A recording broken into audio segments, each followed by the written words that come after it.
How is Warrior Nation handling what occurred last night? Best you can tell, first blush, day after, right?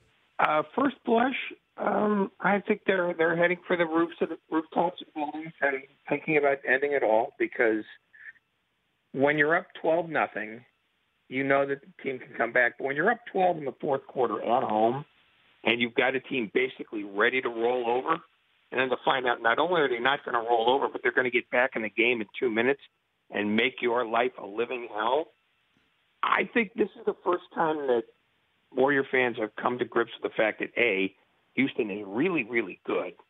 2, Houston can do things to the Warriors that other teams can't do. And 3, this series is actually in doubt.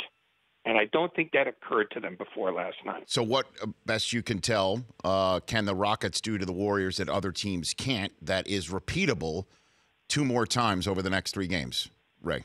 Well, just the way they defend. They're better at crowding the Warriors. They're better at sort of what hockey people used to call clutch and grab defense, because in the postseason, the rules on all that stuff were liberalized. And you had a veteran officiating crew last night that is used to calling games that way. And the Warriors, I think, fall into this habit way too often for their own good of getting on a run and thinking the other team is just going to, fall down in a puddle of its own spit. And the Rockets don't do that. They are mean-spirited and ornery and tough and stubborn. And so when the Warriors go up 12, they have these runs. They'll go up 10. They'll go up 12.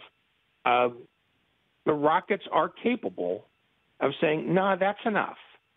And very few teams are capable of that. Now, it didn't happen in Game 3. They got blown out of the building. But in Game 4, they got their backs up. And that's a matter of will rather than skill.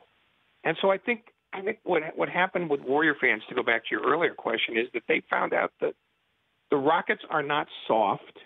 The Rockets are not weak. And the Rockets are going to be the tough out that people sort of said intellectually they wanted. They wanted to see the Warriors tested. Now the Warriors have been tested, and they've been found to be vulnerable.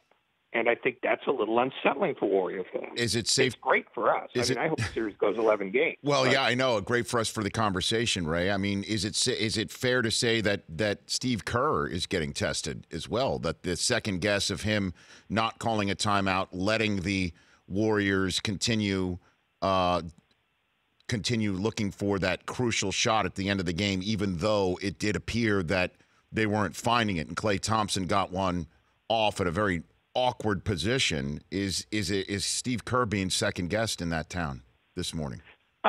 Some, although I think his explanation satisfies most. He doesn't typically call timeout in those situations because he has faith in his players. Now, where it starts to break down, though, is when the offense starts to break down at about 6 seconds, and Draymond Green wants to call a timeout and is trying to signal for one, but the officials aren't looking at Draymond Green. They're looking at the play.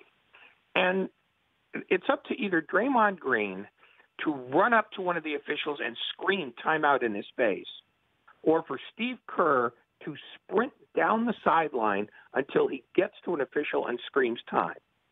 I mean, you cannot let that part go to chance. The fact that they didn't call timeout right away doesn't bother me. But the fact that once they decided they needed the timeout, that nobody went to the extraordinary length to get it, is the thing that they should be unhappy about. The Rich Eisen Show, weekdays at noon Eastern on Audience.